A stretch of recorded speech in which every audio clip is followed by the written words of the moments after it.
Please just bear with me. Roysense is not here today, so I'm going to go and strike the Kansho bell now. So, yeah, if you could just be patient. Thank you.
No more notes, no more notes, no more notes.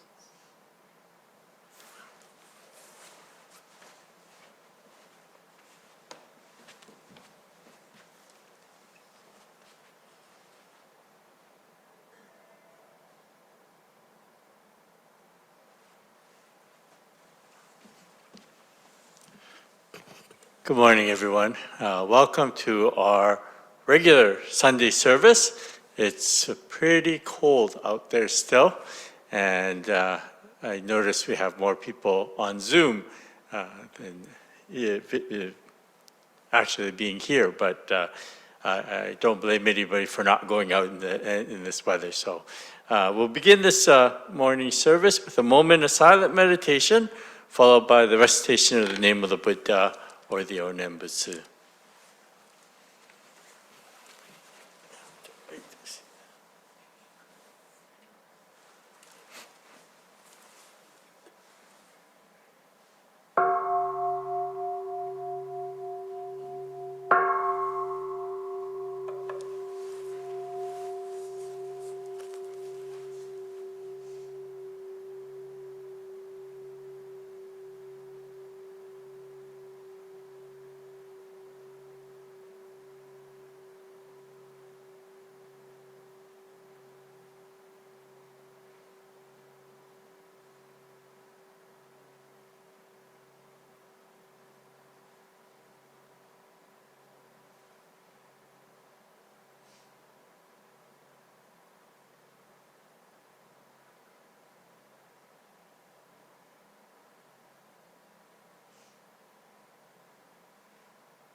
Naman Ops, Naman Ops, Naman Ops, Naman Ops, Naman Ops, Naman Ops,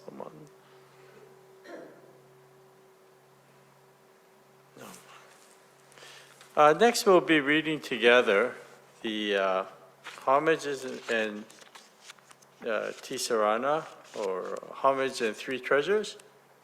And in your Seiten, what page was it? Sorry. It's on page 2 of your red Seiten. And on the screen, I'm just going to be bringing it up on the screen for those at home.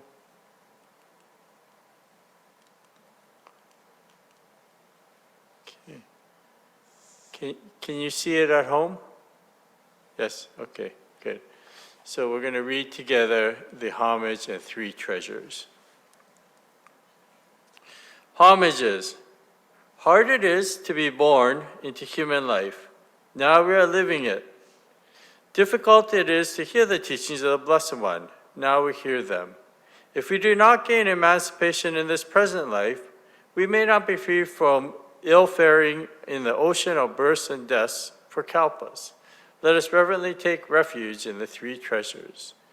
We go to the Buddha for guidance. May we always walk in the way that leads to enlightenment. Everyone, we go to the Buddha for guidance. May we always walk in the way that leads to enlightenment.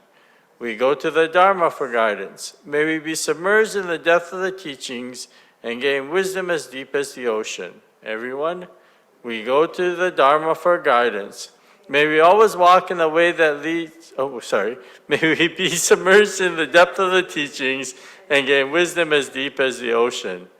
We go to the Sangha for guidance. May we all with one accord live the life of harmony in the spirit of oneness, free from the bondage of selfishness. Everyone, we go to the Sangha for guidance. May we all with one accord live the life of harmony in the spirit of oneness, free from the bondage of selfishness. Even through myriads of kalpas, hard it is to hear such excellent and profound teachings. Now we are able to hear and receive them. Let us try to understand the Tathagata's teachings. Namo Amida Butsu, Namo Amida Butsu, Namo Amida. Next, we will be chanting together the English version of the Shoshinge, and you'll find that in the red Seiten on page 106. And for those at home, I have brought it up on the screen as well. Naman Nobs, Naman Nobs, Naman Nobs, Naman.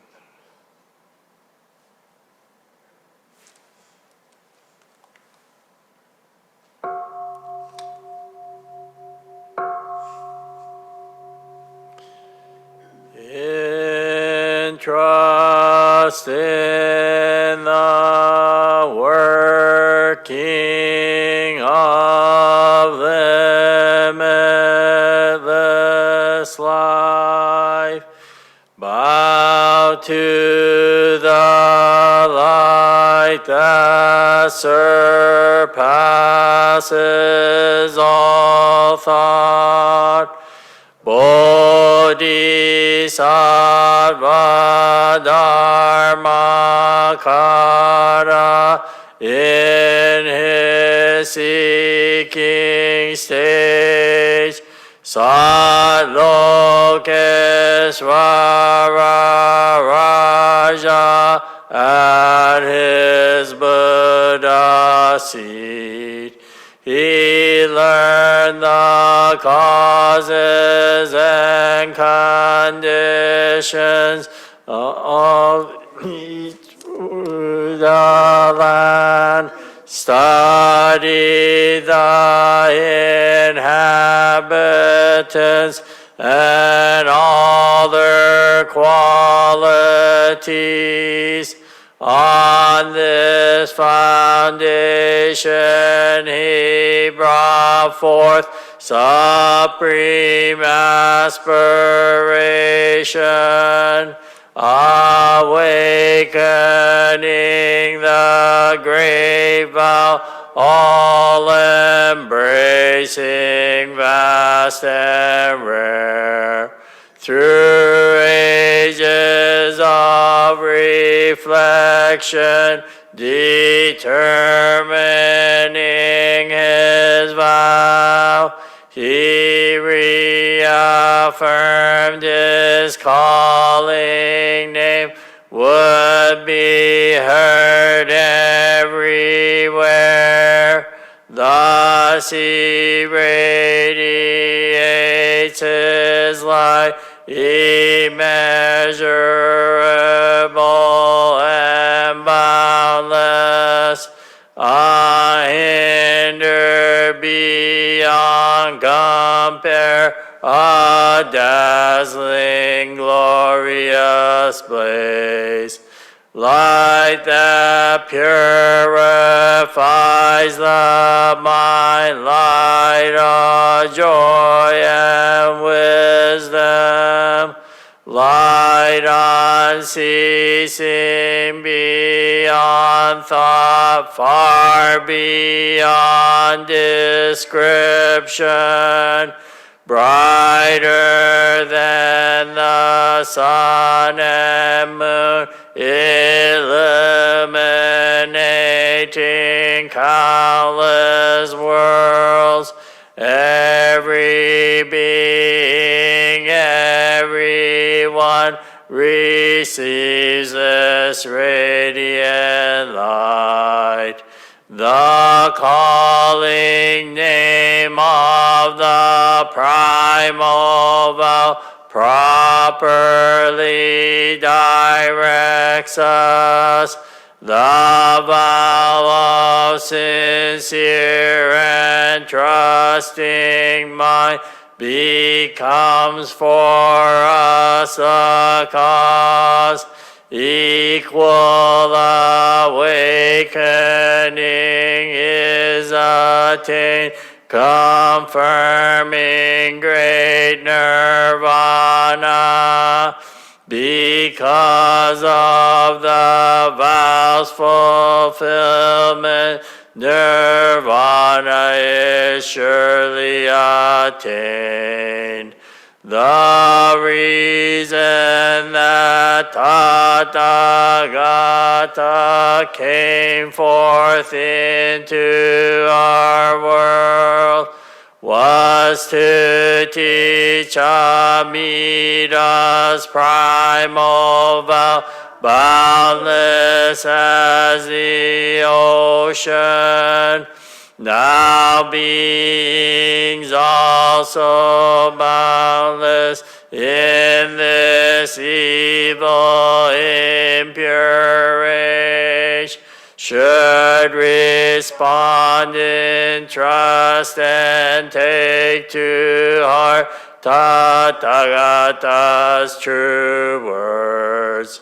If if for the briefest moment the mind of joy awakes, we realize nirvana, though our minds remain defiled.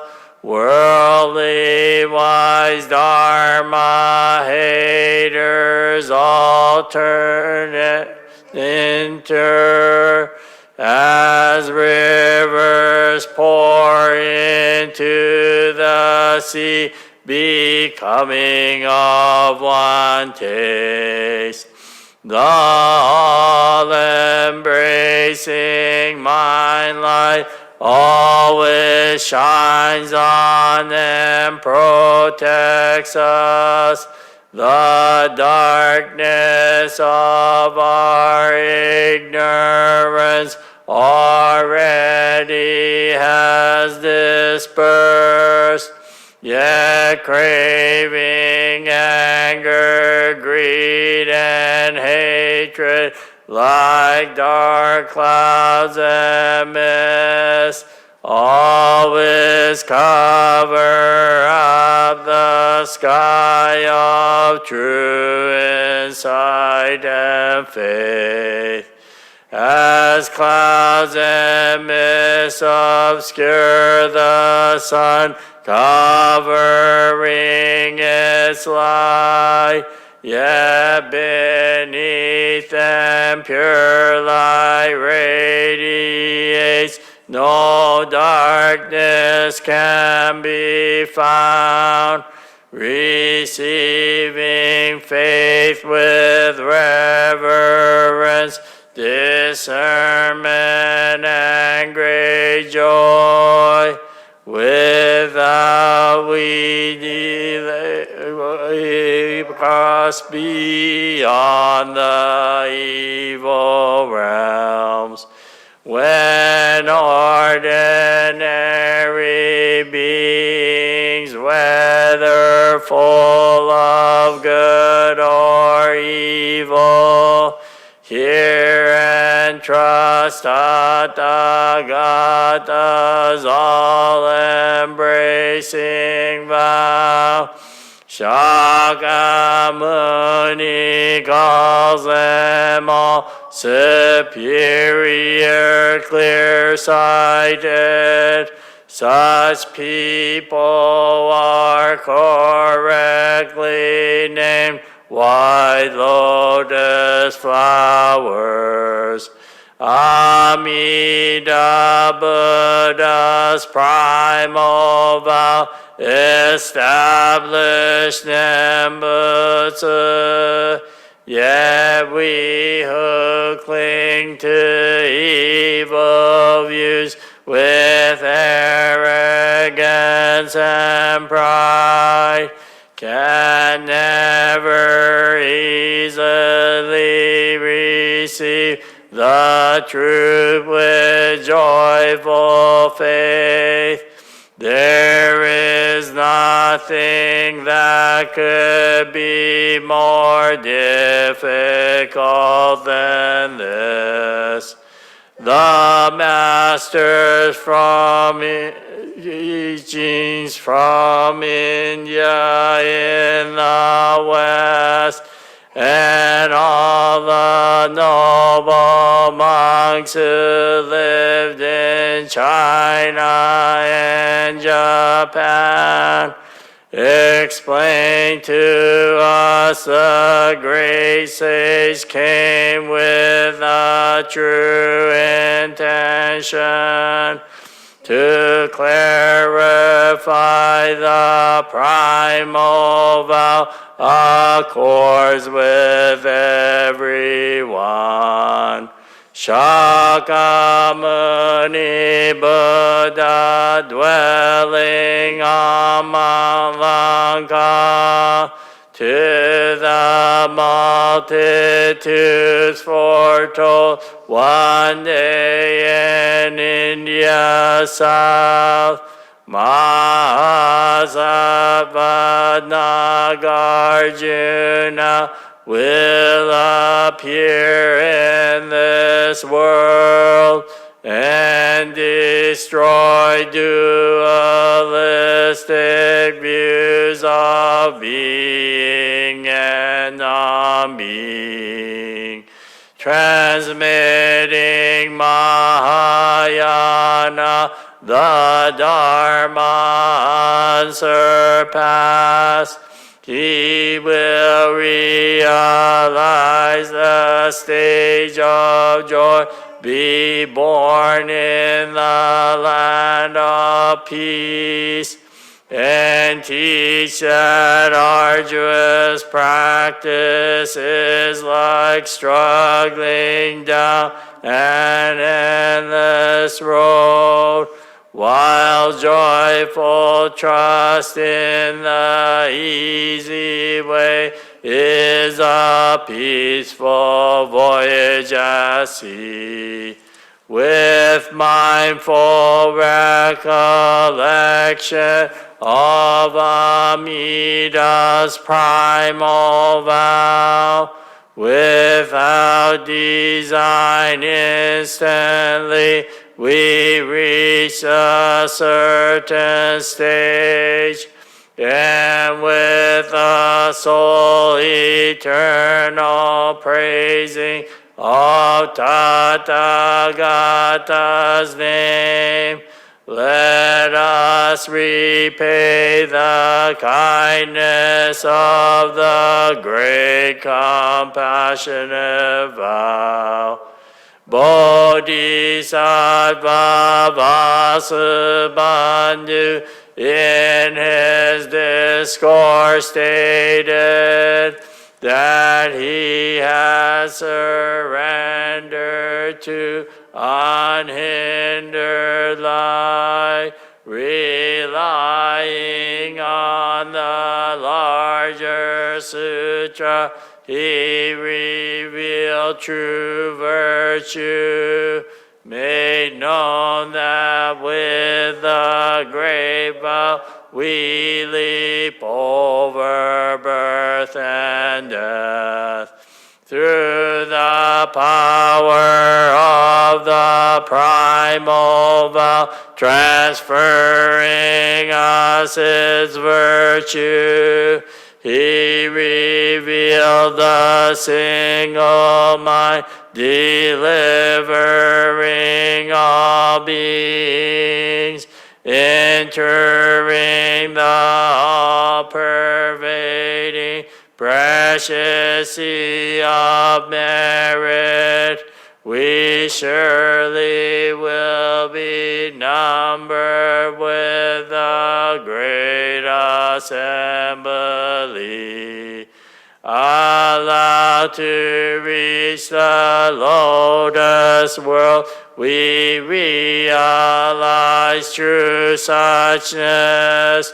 True Dharma nature is attained clearly without doubt.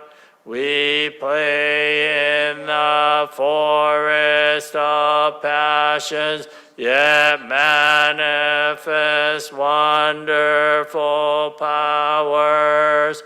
We enter birth and death's garden, transformed to benefit all.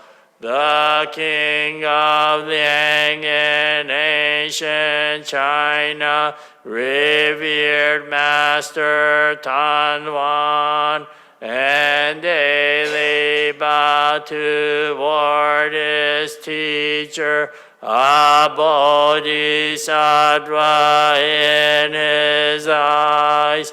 When Master Bodhidharma gave Tanwan a Pure Land text, he burned his Taoist books and placed his trust in the land of peace.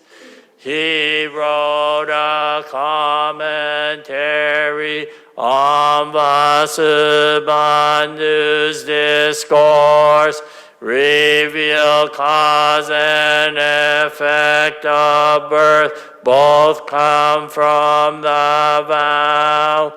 We depart and we return because of other power. Only through the mind of faith is Buddhahood assured. When the mind of faith awakes in ordinary beings, we are made aware that birth and death is nothing but nirvana.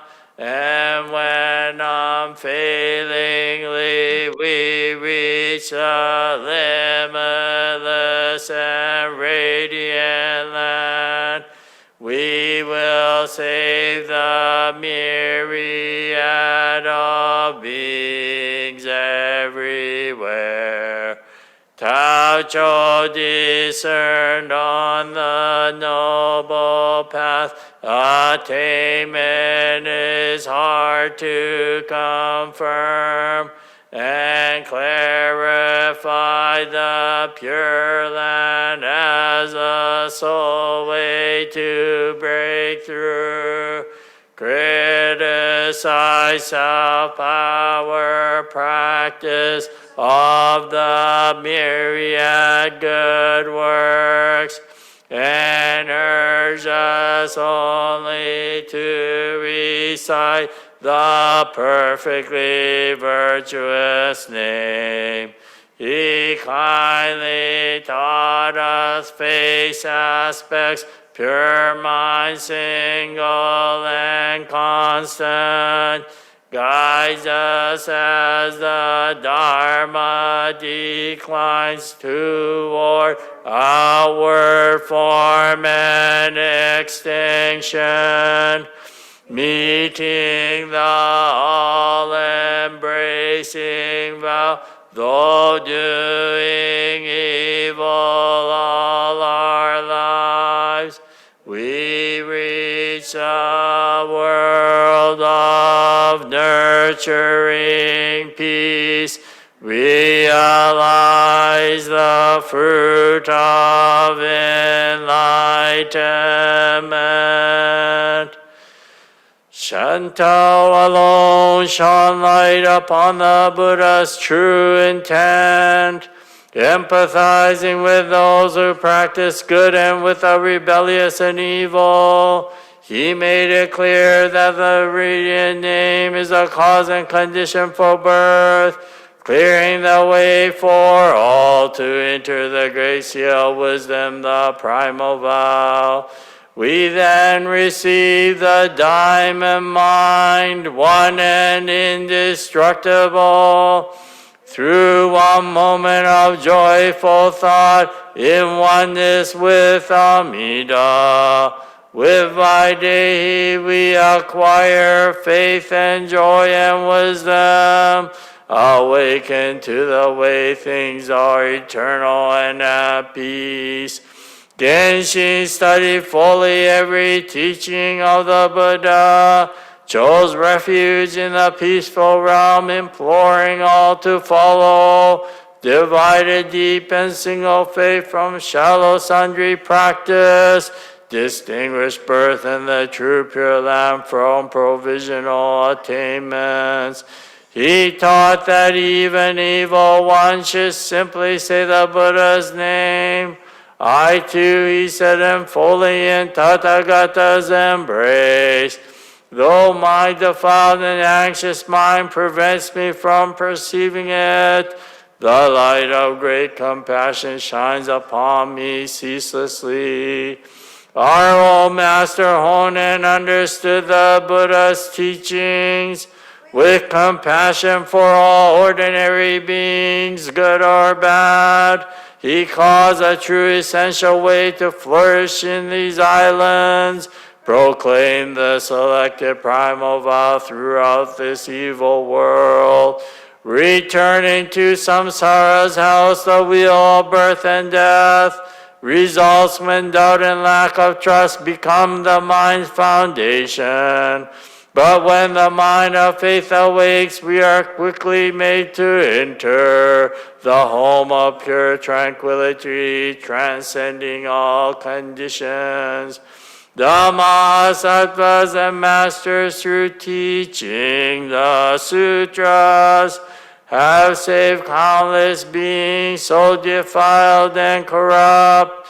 Now in our own time, both lay people and monks, let us trust with one heart what our noble masters have taught.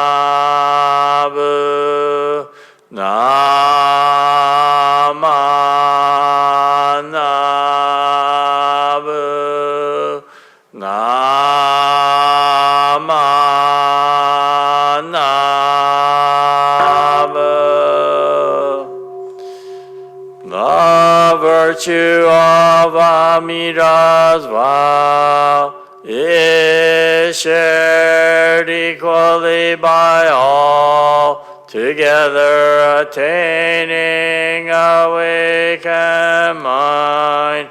We are born in the land of peace.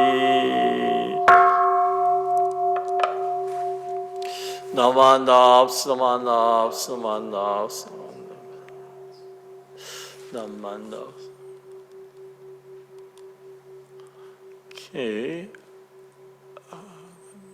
Just. Oh, where is that?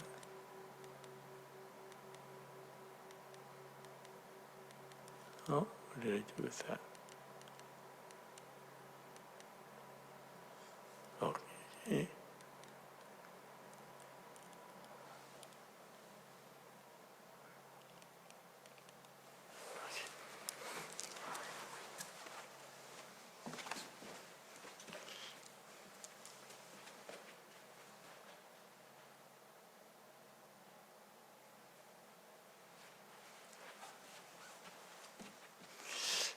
Once again, good morning, everyone. Thank you for those who showed up here in this cold weather.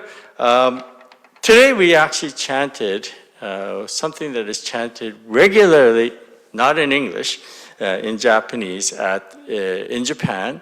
And it is considered the most important chant for our particular school of Buddhism, Jodo Shinshu Buddhism.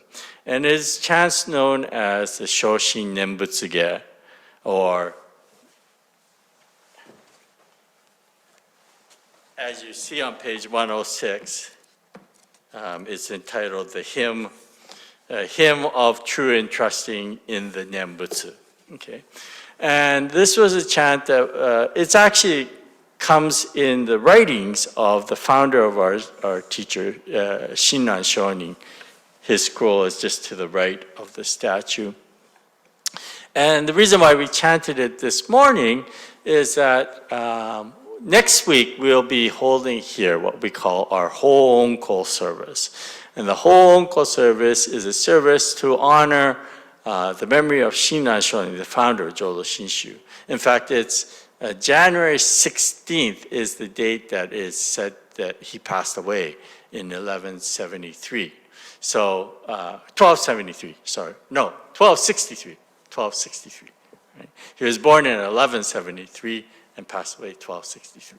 Okay, so Ho-Onko is a very large service that's held every year. And in fact, in Japan, at our mother temple, they actually have a whole week of activities, starting from January 9th, and then culminating with the major service on January 16th. Okay. And so throughout that 1 week period, they would have all sorts of different activities one of them will be focusing, or daily, they would have services in which they would chant this Shoshin Nembutsuge.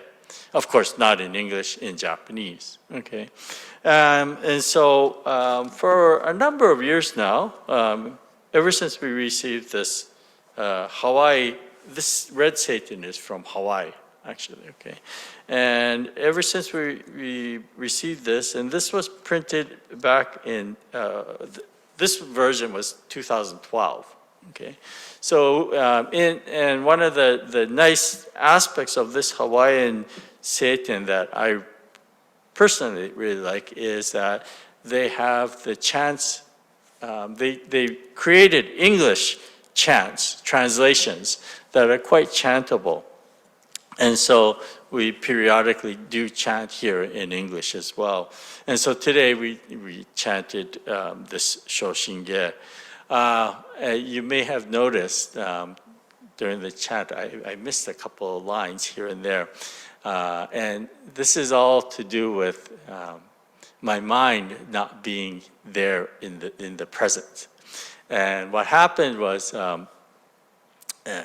so when I'm doing this service, as you notice, I have a computer here, and if I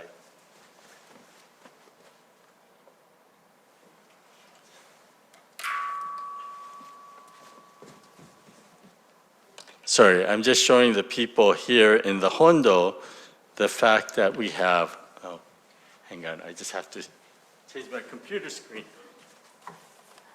Let me just move this and put the view. It's gallery. So just to let the people here know that we have a lot of people joining us via Zoom, okay? And so periodically what has been happening is during the chanting, I will get this pop-up message saying, somebody has entered the waiting room, okay?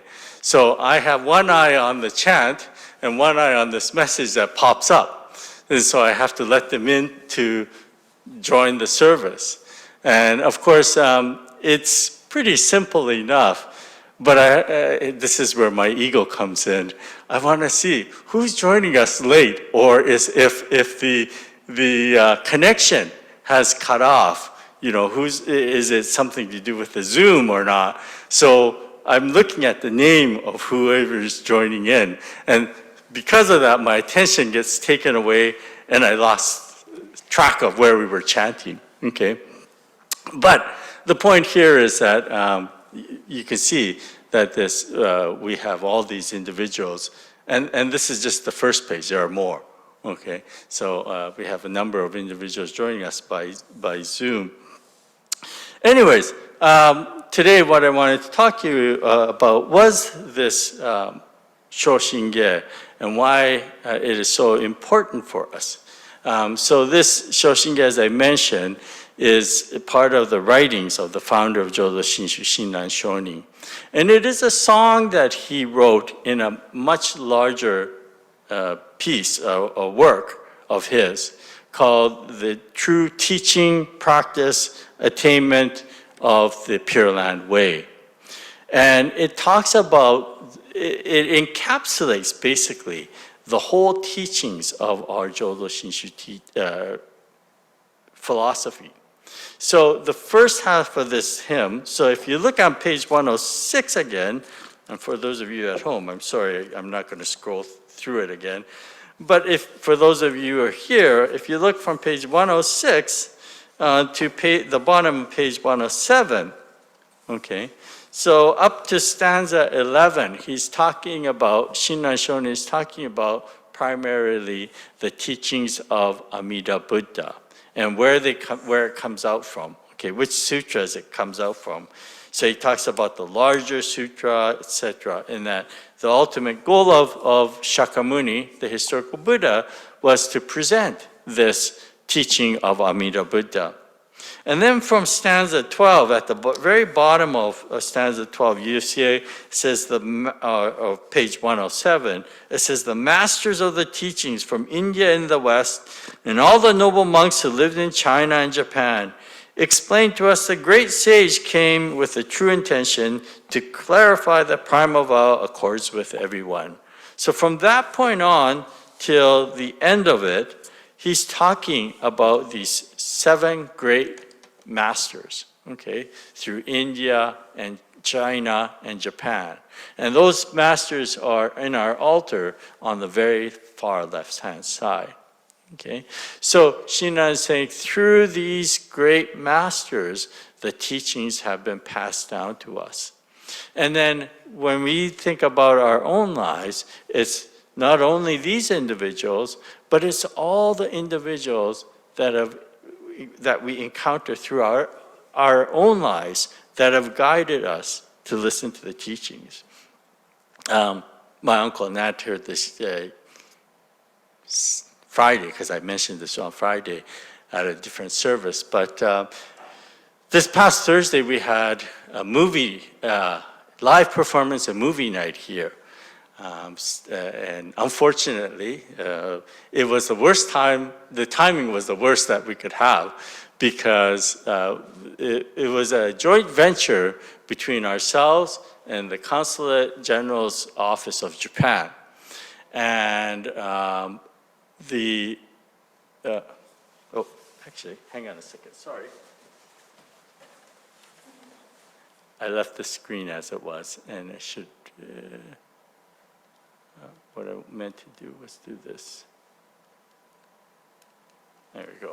And I can shut this up. Sorry, again, technical things, playing around with the technology. Anyways, we had this event, a joint event, which we had planned from last year. And it was a New Year's event.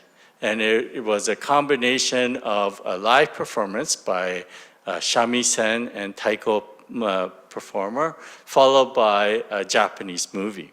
Okay, and it started at 4:30. Well, just around, I think it was around 3:30ish that the snow started falling, and by 4:30 it was probably the heaviest snowfall of the evening. So, but despite that fact, there were about 80 people who actually braved the weather and came out. So that was very nice. But before this event, I received, first of all, I received a phone call from a gentleman who lived in Port Coquitlam. And he was Japanese, but his English was very fluent. And he said he belonged to there's a temple out in Port Coquitlam called Tozenji. It's a Jodoshu temple. And he said he's a member there. And he also has a Facebook group that he sort of runs. And he had heard, as part of our event on Thursday, we also made it a fundraiser for the Ishikawa earthquake relief. As you know, January 1st, there was the horrendous earthquake in Japan. And so we thought, even though this event was originally not scheduled to be a fundraiser, we thought it'd be a perfect opportunity to raise funds. So we made it partially into a fundraiser for the earthquake relief. And this gentleman had got wind of this, that we were going to do this fundraising event. So he contacted me saying that he had lived in Ishikawa for a number of years previously, and he wanted to do something for them. And when he heard that we were doing this event, he asked if I wouldn't mind if he put it on his Facebook as well as the Tozenji Temple Facebook to advertise it. And so I said, sure, by all means, anything that could help, that would be great. So then he asked me to email him the information, so I did, and he replied back to me. And it was very interesting because he said, although he was born in Japan, he was raised in a place called Grand Cache, Alberta. And Grande Cache, Alberta is about 4 or 5 hours northwest, I think it was, of Edmonton. Okay. And so he said he was raised there. And he said in the 1980s, he said he believes that my father, he said, who was a minister in Calgary at the time, had gone up to Grande Cache to conduct a funeral service. So the reason why there was Japanese living up in Grande Cache, it's basically an oil town, if you will.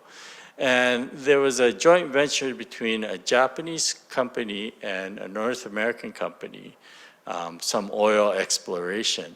And there was an accident that happened, and there was one of the workers from Japan passed away.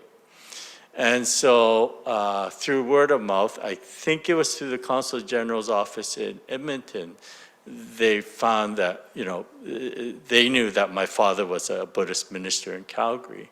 So they called him to see whether he could conduct a funeral service up in Grande Cache. And so this fellow who wrote me said, and I believe he said that he thought it was one of my siblings who went with my father, when in fact it was myself. And so when I read this, I thought, what a small world, and it brought back some good memories. So it was during my university years, and my father had asked me, it was during the summer break, he said, asked me if I could help him, just drive him, because it's a long drive up. So I remember driving him up there. And it was actually one of the incidents or one of the things that made me decide to actually become a minister or to actually go and study in Japan. Okay. What happened was during one summer, after my third year of university, my father asked me to just help him out during the summer. Now, I have had no ministerial training or anything like that, so it's basically as a chauffeur, right? But up until that point, I had only seen what my father did on Sundays at the temple. And in Calgary, it was a relatively small congregation that we had. And so all I remember is on Sundays, we would go together as a family to the temple. We would have service at the temple, and then afterwards, we would go on our way back home. We'd stop off at McDonald's and have lunch, and then go back home, right? So that's all I thought my father did, was these Sunday services, and then go back home afterwards, right? So I had no idea. But when we went up to Grande Cache, I saw a completely different side. Here was, you can imagine, a very tragic situation. And yet this family, they were so overwhelmed with the fact that in the middle of nowhere, in a very outlying area of Alberta, of all the places, they were able to hold a Buddhist funeral service in the tradition that they followed. And they were really grateful for it. And so I began to see that my father actually, he did other things than just Sunday services. But it was one of those events in life that happens. So these events, all these things, whether we're conscious of it or not, lead us in our spiritual journey, in our spiritual path. So in this Shoshinge, Shinran talks about the 7 great masters that brought the teachings from India through China to Japan to Shinran. But then for us, we also have to reflect on our own lives that there are many multitudes of causes and conditions that lead us to reflect, to lead us to listen to the teachings. And when we realize that, we realize how grateful I am for all these many various, many of them are not consciously thought of, but there are events that happen that lead us on our path. And so out of gratitude, we listen to the teachings and the Dharma and realize the oneness that exists in our lives. And so with this gratitude, we put our hands together and we say thank you, Namo Amida Butsu. So at this time, if I can ask you again, please join me in Gassho. Namo Amida Butsu, Namo Amida Butsu, Namo Amida Butsu. Okay, so we'll close this service with the singing of the Ondok-sang. And so I'm just going to bring that up for those who are at home. There's the words. In this red seitan, it's near the back somewhere. Where is that? I believe it's in the back. Where is it? It's in here somewhere. Where is it? Thank you. Yeah, page 134 in the red seitan. And if you're able to, please rise as we sing the Ondok-san together.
Please be seated.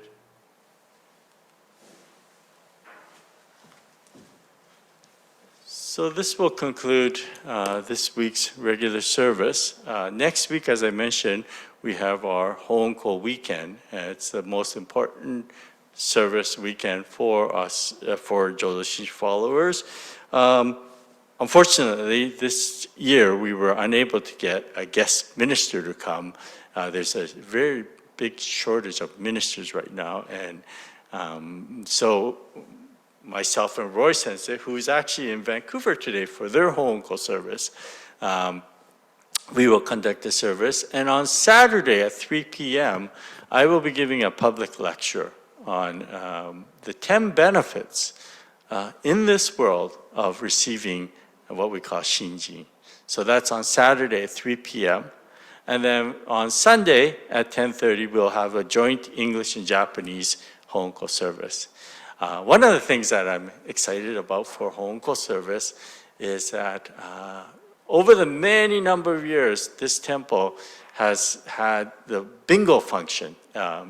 Some of you might remember every Wednesday night they would have bingo, and that went on for close to 50 years that they had bingo here. And as part of that, when they discontinued the bingo just before the pandemic, and when we had to demolish our gym that we had, there were some funds that were left over. And the bingo committee, the volunteers, decided that they wanted to use those funds for either the altar area or for ministerial needs. Things that we need. So part of that actually went this last summer when I was in Japan. I ordered some vestments for myself and Roy Sensei, and we will be showing them off next week for the first time. They just arrived earlier this month, so you want to come up and see that. Yeah. Anyways, that's just a personal thing. So please join us next week. There will be a luncheon after the Honko service on the Sunday. So thank you all for attending. Okay. Naman daos. And thank you, as always, for those who joined by Zoom.